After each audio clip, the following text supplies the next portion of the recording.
Hi guys, thanks for tuning in on this lovely special second episode of the Dear Ibby podcast. On the first episode of the Dear Ibby podcast, I did talk about my tribe, and I also mentioned how my therapy journey and my therapist was extremely instrumental and is part of my tribe. So I wanted to give you guys a special treat today and introduce to you Dr. Tofunmi here of Adorn Therapy Services. She attended Loyola University, Maryland, and graduated with her doctorate of psychology and has been practicing for over 9 years. And she's located in DMV. Her areas of specialization are working with people of color on all issues, relationship issues, workplace relationship issues, romantic issues, platonic and romantic relationship, parent-children relationships, any type of relationship, you name it. She is your go-to person. Yeah. And thank you so much for being here with us, Dr. Tofunmi. Thank you for having me. I'm so excited to talk with you. Yeah, me too. I'm super excited. And, I'm just going to jump right into it because as a licensed psychologist, I'm pretty sure you have tons and tons and tons of different stories. But, everyone's therapy journey is different. And just remembering when I first started therapy about 4 years ago, it was really scary and so daunting because I had no idea where to start. So I wasn't in a relationship. I was just, I think I was maybe single at the time talking to someone. I can't remember, but I just remember going through COVID and I was like, man, this would be the perfect time to start therapy. And it was so scary for me because I didn't know where to start. So I'm wondering, what do you think, what would you recommend for someone looking to start their therapy journey? What are the first 3 steps you would recommend? Much deserved therapy journey. And then also what state of mind do you think someone has to be in order to, receive therapy? Good questions. Well, I think that the very first thing that I would recommend to someone who is thinking about starting therapy is to think about the things that they could benefit from having some support that is a professional to be able to help them work through. Yeah. And I imagine that if you're sitting here thinking about it, you probably would be like, there's a lot of things that if there was someone who could help me with this, it would probably be a lot easier than me handling it on my own. And if that is a thing, then you probably could be a good fit for therapy. And so therapy doesn't necessarily, even beginning the process of therapy doesn't require you to be in high distress, and you don't necessarily need to be at your lowest low before you seek therapy and support. So that question that I asked, could this be easier to handle? Could this be easier to manage if somebody else could support me through that journey? So that would be the very first question that I would have someone ask themselves. And then if the answer to that is yes, then I would encourage you to seek out a therapist or a psychologist like I am to kind of help you through that journey. Yeah. Wow. Honestly, just when you were answering the question, it jogged back a couple of things that I was going through in 2020 when I remember I wanted to start my therapy journey.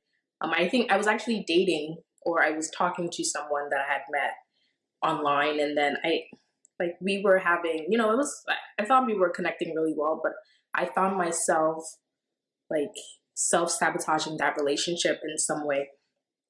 And because to me, that relationship was kind of it was too perfect. What was going on? Something's happening. What's wrong? So then I was always looking for an issue. And then I realized wow, Ivy, what are you doing? Why are you trying to mess this up? And, I think what that happened was now here we are having a therapy session and this isn't even my session.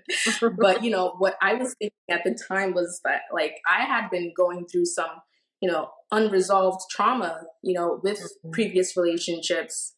And now this trauma has now been manifesting into these obsessive compulsive actions that I was, that was happening in my relationship that I was creating, and that had no basis at all, because this person didn't do anything wrong to me as a new person. So it was just unbelievable how, I guess, well, things were going, and I didn't want it to happen. So like when I realized that, I was like, man, I got to figure this out. I Yeah, got to make exactly. sure somebody can, like make this make sense to me. Exactly. And And that's what I'm trained in, right? So a lot of people don't know that there is literally school where you learn about how humans work. And I I have over 5 years of training in just understanding how humans work, and the the parts of us that can be worked and changed and helped to understand, so that we can make changes and movements in our lives. So, like, my training was specifically on how to support people moving through various challenges in their lives. And so, like an accountant who gets their training on like money and numbers, and like you can't change and say somebody else should do an accountant's job because they have special skills and yeah, skill sets. The same goes for therapists, because like they yes, have specific focus that regular friends, regular yeah, family, they don't get that training. A lot yeah. of us can be inclined Oh my, towards yes, that, but they're not trained with years and years and centuries of research yeah. to back up specific ways of approaching people to help them move through things. And so that's what my training and my schooling has helped me have like a good insight of, and also just like allowed me to specialize in that because I can say that like I think I have a deep understanding of the processes that people go through. So helping you understand it will then be my task as your therapist, right? Helping you walk through that, like, in ways that other people might not be able to support you in. Makes complete sense. And for the people that are saying, oh, well, I just talked to my friends, yes, that's great. But you need someone like Dr. Tofunmi, who has been trained, Mm-hmm. literally like years of training on how your mind operates and how you work, how you move. So yes, your best friend that you went to college with is perfectly fine. That's part of your tribe, but you also need a licensed therapist, psychologist. So, Yes. wow, super, super interesting to hear. And then also, what I was thinking is that, like, how do you think, um, as with your training, how do you think a client or someone that's seeking therapy could actually benefit from the therapy? Like, what do you think now could potentially be the favorable outcome for this for Mm-hmm. Mm-hmm. therapy? So, one of the biggest outcomes that you can get from the therapy space is having a deeper understanding of yourself and your patterns and how your experiences in life are connected to that. And so the therapist can support you in really, it's kind of like one really good analogy that is often used is like our brains and our stories are is like a yarn ball. And if you know a yarn ball, like it's all like twisted together, like everything is interconnected. Everything looks like, if you look at it from the outside, it just looks like a cluster Bunch of of- Yeah, random things. yeah, But then when you sit in a therapy space, the therapist very intentionally is yeah, going to help you unravel that yarn ball so that you can see the beginning from the end. yeah. And they are trained to do that. And so that's one of the biggest things that you can get from that space. But you can also just get like a non judgmental, non biased Yeah. um, support space. And that person is literally getting paid to support you and you alone. Like their benefits are being removed from the space. Not to say that your therapist is not also building relationship with you, of Yeah. course. So they're going to inevitably benefit, but the space is focused on you. And not a lot of people can say that they have experienced a space 100% Mm, focused on them, yeah. in just like regular everyday life. Yeah, that's true. And especially like going back to when you said you're paid for this, like it's your job. So you're focused solely on this person. So you definitely want to, put your best foot forward, and that Exactly. should be peace of mind for someone seeking therapy, because you're there for them. And Exactly. I wanted to mention something that during my therapy journey, and again, this isn't about me, but I just think it might a lot of people might resonate with this, is because I had to go through a few different therapists. I had to go through, like either a counselor or I think I even seek like a church psychologist or something at a point, and then like just having like, meeting sessions, trying to figure out if this was the best person for me. I think I went through 3 therapists before I landed on my therapist, and which was again really, really daunting, because it's like, oh, why do I have to continuously do this? But can you talk to the listeners and the viewers of the podcast about like what to ask, what questions to ask someone that you're looking for to become, a guidance to your potential future? Yeah. So I think a really good question to ask is like, how do you view therapy and how do you view change and support? Mm-hmm. Like, what kind of therapist would you describe yourself as? So I would describe myself as a really down to earth. We're having real, honest, and sometimes hard conversations together.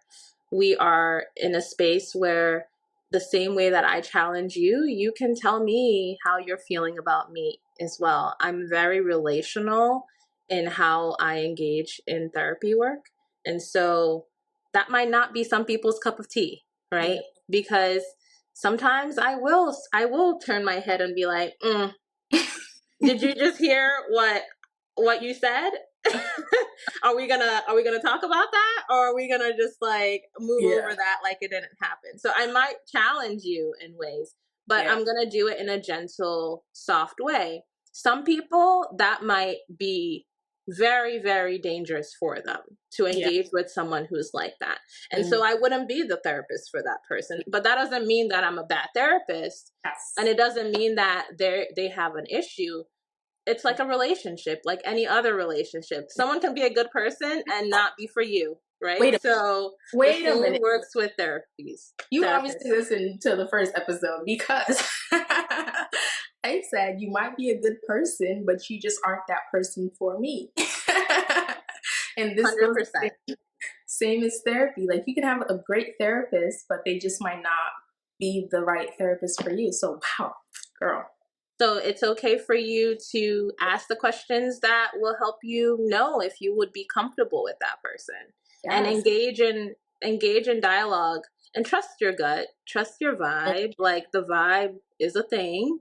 It's not the only thing, right? And I want to put that out there, because some people are like, it's only the vibe. It's not the only thing, but it's really important as well. So ask them how they view therapy. Ask them like how they typically support people. Like, what do they bring to the space? If you're someone who's looking for like skills and like real tips and tools, say that, because you might be disappointed if the therapist just wants to set the space where you're just like talking about your emotions and your feelings, and they're not giving you any tips. So from the beginning, you can ask those questions. Just and you can also tell them you don't know what to ask, and like have them help you in that conversation, because that's what we're here for as well. I can go on and on, so I'm just gonna honestly, like, I'm loving this, because it's like, I don't know if it's because I'm in therapy and I've experienced it, but it's resonating with me so well, and I'm just loving it. And I just wanted to touch on something that you mentioned about. So I was on Instagram, like always, and I was on your Adorn Therapy Instagram page, and I'll link that in the comments after this episode is posted. But I also saw this post that you had on your page about being the common denominator. And I wanted to just take that back to earlier when I was mentioning how, I was self-sabotaging this new relationship that had no reason for me to be even like cautious or, acting, for lack of better words, insane. So I saw that you posted that common denominator post, and it really spoke to me internally and made me identify my red flags. So I just wanted you to first, if you can just like let folks know where they can find you on Instagram, and then also let us know a little bit more about that post about being the common denominator, and just like looking internally when it comes to your relationships. Yeah. So if I'm remembering correctly, the post said, you are the common denominator in all your relationships. Yes. Right. And then in the what do you call the summary thing underneath The caption. the caption, thank you. I'm like, my brain is not working. In the caption, I kind of like expanded on that, saying that um as as relationships happen, relationships are a connection or a dynamic between people. So one person alone cannot be a relationship, right? It has to be a relationship with. You can have a relationship with yourself, but it's how you view yourself. So there's still like a two-parter even within that situation. And so thinking about it that way, right? We are always going to be involved. We're always going to be part of the equation of whatever is happening in that relationship that we are in. And for a lot of people, when they think about relationship, they think about others doing to them. They don't think about the power that they also are holding in the dynamics that are occurring in the relationship. And so often I get a lot of people coming into therapy like, oh, this person is making my life horrible. This person is doing this to me. This is how I am being impacted by this other person. And then I tell them, and I literally say, okay, what role do you fall into in this relationship? How are you navigating, even like not discounting what the other people are doing, because oftentimes people do hurt us, people do injure us. But how do we relate to others? How are we engaging with that hurt? How are we, what's our part of the puzzle? Because at the end of the day, it's a dynamic, like I mentioned.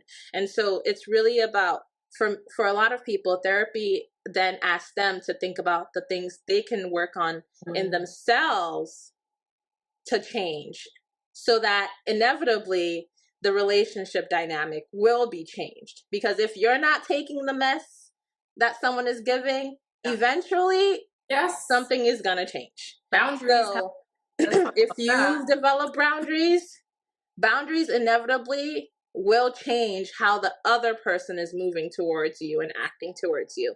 If you learn to love yourself, ultimately that person can't disrespect you anymore. And even if they try, you're not going to stay there and listen to it, and the way that you might before. As much as it affected you before. Exactly. So the impact of it, although the situation might not change, you are going to change. And that's where the power lies. Because if you change, you're not going to be experiencing the situation the same ways. So helping you to change and really focusing on yourself is so important in the work of transformation overall. And it's really interesting that you say self-love, boundaries, the way other people treat you is also a reflection of how you treat yourself. That really speaks volumes. And since we're still on the topic of relationships, this is a relationship podcast, so we have to delve into it just a little bit. It's 2024, and the girlies are tired. We are tired. We are so tired because we're finding it so challenging to date. And we're actually, a few of my girlfriends were just like, I give up, throwing in the towel. It's at this point, the person got to come to my front door and deliver. Something has to happen because we're tired. And is it me, or are men literally now just looking for like situationships, friends with benefits, not really being intentional, especially, at this age. I'm 32. So it's like, why are we still trying to Netflix and chill and come over? Like, what is really going on? You'd be surprised. Like, I actually have some male clients who are saying the exact same thing about women. No. What women are they dating? Because None It's of my friends not. like that. Yeah. So I think it's not necessarily a gendered thing. I think everyone is struggling with Yeah. relationships, and I think the societal shift towards how relationship is and how we define relationship. Are we in a situation? Are we talking? Are we all the different language points behind it, I think, as watered down and really made us lose sight of what relationship is and what we should start, like how we should start defining relationships. So I think everybody in these streets are struggling. It's So not how do just the we find the girlies. people that are struggling and the other people that are struggling and bring them together, because we have similar issues, so we might, you know, need to meet each other and discuss these Hmm. issues. But it just seems like when you meet someone initially, it's never like, oh well, what are your intentions? It's always like, oh, we want to hang out, like want to chill. Like, can we talk about like where where your mind is at first, before we even like decide if we're gonna go on a date? Like, tell me, are you in therapy? First question off the bat. Like, do you have a therapist? Do you have a psychologist? But what I've noticed too in my relationship is that, like, well, one, I'm single. I'm not even dating. I'm not talking to anybody. Like, no one's blowing up my phone. I'm not. There's nothing that You're can. like, I have cut it I'm off. I I'm have given out. up. It's If you the had door's someone locked. I've far thrown removed away the from the key. dating game, I am far removed from the dating game. Like, I right now I have nothing to do with it. I don't know anybody that wants my number is talking. No, if somebody says you're talking Oh to me, they're no. lying. Okay, they are lying. They don't know me. But at this point, it's because of so much that I've gone through. And again, the men that I dated, I pride myself in dating good men, because it's like I wouldn't just pick any riffraff off the street and just say you're my boyfriend, I'm gonna start talking to you. No, like, I pride myself in dating men that I deem good, respectable, just successful, professional, everything. But I'm still single. And back to the common denominator is because I, in my past relationships, I lacked boundaries. I gave my all a little bit too early, and some people just didn't deserve it that soon or even at all. So now realizing that, I'm moving differently. That's why I'm far removed. Like, if you want to know my name, you gotta have to search me on LinkedIn or something, because It I'm sounds not like even. you've moved far right, though. It sounds like the pendulum has swung far in the opposite direction. Yeah, it has, because I'm traumatized. It's tough. It's Yeah. tough, like doing so much for people, and then after a while you're depleted. I just feel so unbothered at this point, like when it comes to meeting people. But not to say I don't want to meet someone, because I really do, of course. But right now I'm not putting in any effort, and I'm just tired. But hopefully I come out of this soon and I continue in my healing journey, and potentially just like find someone, or they find me, maybe deliver some pizza or something to my front door, because at You this gotta open that door a little bit though, so that they can. You gotta open I the gotta order address the so pizza that they first, can at right? least see the address. Yep. And when I was in relationships, though, I did feel like we, as a couple, that we could benefit from relationship therapy, couples therapy. And I don't know, my partners weren't having it. They were like, no, no, no, no. Even if we weren't having any issues, it was still like this big taboo. Like, why do you want to see a therapist? What's wrong? What am I doing wrong? No, you're not doing anything wrong. It's just, I feel like sometimes it's easier when you're talking to someone that, again, non-judgmental. So would you recommend couples therapy for, like, people that are just early in their relationships, not married, not even like maybe like 6 months to a year in their relationship? Would you recommend couples therapy for them? Even if they're not, like, going through anything like we mentioned earlier, you don't have to be like in a state or a certain Yeah. state. But what about couples therapy? Now bringing another person into that dynamic. What would you how would you recommend that for people? Yeah.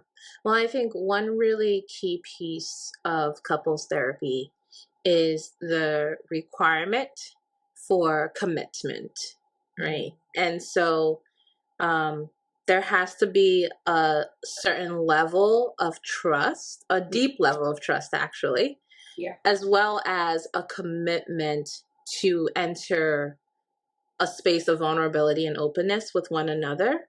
That I don't know for people there's people who enter that level, they can say they're there. Some people who they would say within 3 months, 4 months into their relationship that they're there, that they feel like there is a strong level of trust in the other person. There is a strong level of commitment to one another and working through difficult things.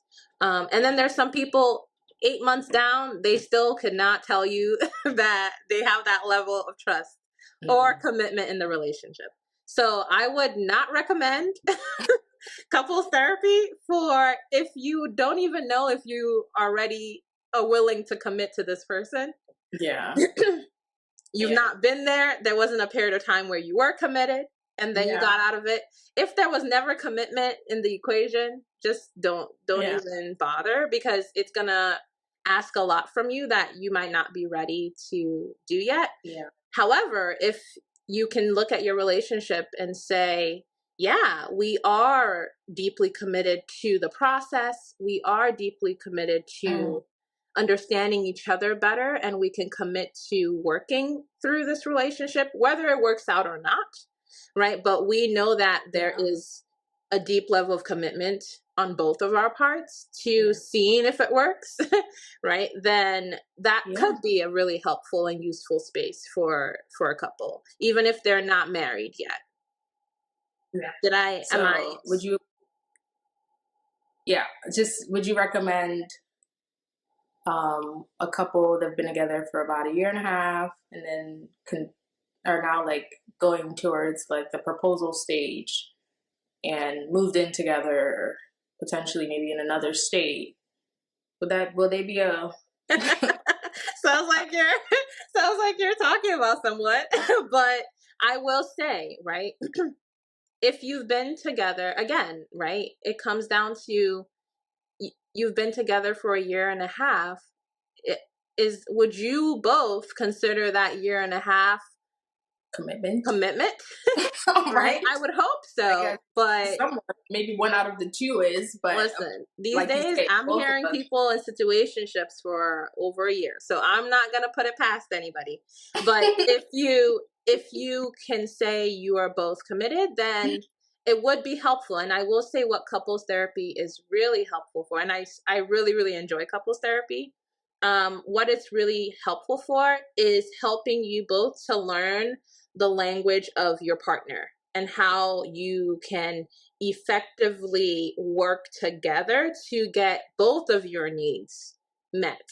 Sometimes we are in relationships and we're just guessing how to make the other person happy, what the other person needs. And it's really hard. Honestly, it's hard sometimes to work through our own emotions, but to also work through somebody else's emotions, that sometimes things get lost. And so there's this couples therapy is a space where there's a third person helping you kind of like work through each word, each situation, to like help you deeply understand one another in a different way. So and it just helps you work through some issues. So if you are noticing patterns just reoccurring in your relationship, and I'm imagining if you've been together for a year and a half, you're probably going to notice some patterns. So if you're noticing patterns and you're really thinking like, oh, we're going to work through it, well, I'm just going to look past it, we'll figure it out. You're probably not going to figure it out. You probably need some additional help. So but I think we mentioned earlier too, but sometimes when you've been with someone for so long, right, you don't want to leave that relationship, and then the next, because, you're not agreeing on certain things or patterns that you're seeing, but some people might think, oh, well, we're not too bad. Why do we need couples therapy? And one thing that I really wanted to mention also is because when there are two people in a relationship, both people have to agree to go to therapy, right? Mm-hmm. And like you say, both have to also be committed to one another and committed to the future of the relationship. Um, and I think also bringing up therapy, a year and a half into into the relationship, or however long it takes people to, decide they want to be committed to their future with each other. I think that's also like a telltale sign as far as if this is the person for me. Because if I'm saying I think we should, like talk to a therapist just to continue our healthy relationship, and the person is like, no, I'm good. It's like, why? What do Mm-hmm. you know? And then also understanding how that person feels about therapy as well. Yeah. And it doesn't mean, I think one key piece of therapy, and we might have to keep repeating it, is that just because you're going to couples therapy, it does not mean that there has to be a problem. Mm-hmm. Like, oh, we're gonna break up if we don't fix this issue. Mm-hmm. Like, it doesn't have to get to that extent. If you're noticing a breakdown, even in any kind of way that you both would benefit from improving, Yeah. right, then that might be a beneficial space. If you both are like, everything's perfect, we're both perfect, there's nothing wrong, we're solving everything, we don't have any issues, then you don't need to come to therapy if you're at that space. But if you notice patterns that do break down the communication, break down the dynamics between you, it might not break down the love, it doesn't have to break down the love, but you could still benefit from the support of somebody to help you learn better ways of navigating those issues. And if anything, therapy brings you together, right? Because now you're being vulnerable, maybe even more than you were before you interview this third party into your relationship. Um, I've never been on that other side of couples counseling where everything was peachy keen, except I've never done that therapy before, but I have done couples counseling when things were breaking down. There had been an issue, and then there had been the relationship was almost completely severed at that point. And I think the saving grace was, let's try therapy. And even at that point, the person that I was with still wasn't, like, you can tell, like, the vulnerability wasn't there. So I think when couples do get to that final stage of, okay, let's try therapy, it's never going to be, we're both in this together. It's always going to be one person pushing for it more than the other person, because it shouldn't have to get to that point. And usually when it does get to that point, unfortunately, I haven't seen, I mean, it didn't work out for me, so I don't know if it worked out for anybody else. Please feel free to chime in the comments if it did. See, at that point, y'all are at different levels of commitment to the relationship, right? Yes. So that in itself that is one of the questions that I always ask my clients in the beginning. Like, why are you still here? And if they're like, actually, I already have one foot out, that's a great place for us to start. Have you told your partner that? Okay, exactly. maybe the therapist can help you have that real conversation. Like, sometimes it might just be a space of clarity that you do need to end the relationship, but it's going to be a space that helps you to be able to get to the real root of things and support you, whatever the decision is at the end of the day. And we can't force people to stay together, like you've mentioned, right? But we can help you have clarity in whatever that decision it is that you're making, even if it is to separate. Yeah. And, obviously separation is never, the plan, right? Nobody enters into a relationship planning to separate or planning to divorce or planning to leave that relationship. But I have stayed in some relationships a little bit longer than I should have. Like, there was no reason why I should have stayed in certain relationships for, longer than I did and that I have. And it's just, my question is now, like, what signs or toxic situations do you think warrant, just walking away from the person that you thought you were going to spend the rest of your life with, no matter how, disturbing that may be. But like, for me, like, the signs were not red. Maybe they were amber flags. or at least in my head, I tried to like make them amber, and caution on the yellow, but not really red. But like they're obviously they were red flags. So what signs and what situations do you think warrant like walking out of a marriage, walking out of a relationship? Because obviously there are different steps and stages for other people. Some people might think cheating, and some people might think maybe not cheating. Some people might think like not going to your family's house for Christmas. But there have to be like standards, like what is a standard that this person is not meant to be in this relationship, and they should potentially consider walking away. So I will put I think the first complete, like the one that I would sit on would be if you are in danger, right? We want to put that out there. If you are in danger, 911 on speed dial. Hello. Physically in danger, if you are being harmed, in any way, then that is a red flag in a relationship. You should not be experiencing harm, as particularly physical harm, in a relationship. So that would just be my blanket statement. In addition to that, I think everybody has different values when it comes to relationship and factor in different things that make them stay in a relationship. And so someone might be in a relationship that I'm looking at from the outside, like turning my head sideways, like, and what is this person doing and experiencing? Because yes.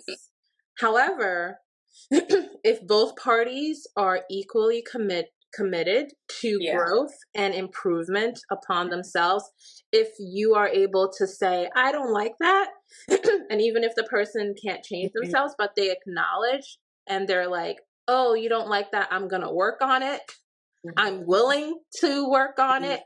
And if you say, ouch, that hurts, and the person says, oh, I don't want to hurt you, I'm going to work on not hurting you, then it's workable. But if you are in a relationship where there is rigidity and your values and your needs are not taken into consideration, not factored in, and the other person is not willing to grow, learn, or work with you in the process of figuring things out, then that is a red flag as well. So I think the relationships are not going to be perfect. There is no perfect relationship. However, a workable relationship is where both partners are willing to change, willing to acknowledge their roles in the relationship, and willing to grow. And if you are in a relationship where it's seeming like one or both of you are not willing to notice those things or to change anything or to challenge or to listen to feedback, then that's a red flag. And this is where therapy helps, right? And again, like everybody deserves therapy, because if someone's telling you something and if your first instinct is, well, that's just how I am, that's a problem for you, then, you can just leave. That's also a red flag. That means this person has no remorse, has no intention, has no regard for your feelings. And at that point, okay, thanks for letting me know. I will walk away.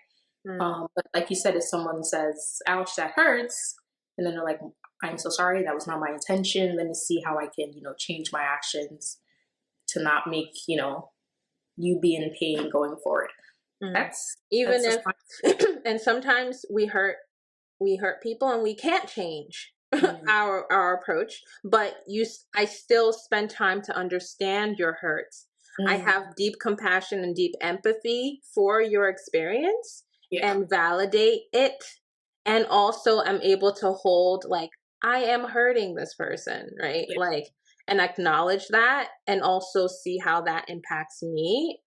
Then that shows growth and possibility versus someone who just shuts it off completely. Wow. And honestly, it's been so insightful talking to you, and I wish we could continue. And I do have another question for you. Mm-hmm. If someone was looking to, get in touch with you, Mm-hmm. therapy services with you, psychologist, okay, Yes. Dr. Tofunmi, how could they reach you? Yeah. So my website is www.adorntherapyservices.com. And you could also Google me. Google me. Yeah. You could also find me on Psychology Today. So it's Yeah. just Dr. Oni, or Therapy for Black Girls. And all you have to do is just reach out and call me. So my phone number is 443-203-9006. And I actually provide services across the country. So although I'm physically located in in Maryland, I'm able to provide virtual therapy services to people in, at this point, 39 states across the country. So unless it's like New York or California and a select few other states, I'm able to work with people in any of those spaces. So just reach out to me, call me, and email me, whichever way, and just let me know you're interested in talking. We can have a free 15-minute consultation, just so that I can understand what your needs are and make sure that I could help and be of support. And then we can kind of like start that journey together. Oh my gosh, yes. And you guys don't even think this is going to be our last time talking to Dr. Tofunmi. She's going to be back because obviously, like I said, I am not a licensed therapist, psychologist, none of that. I don't have any training. But I am providing this space, this medium. And I am so excited to have this opportunity, to have had this opportunity to talk to you.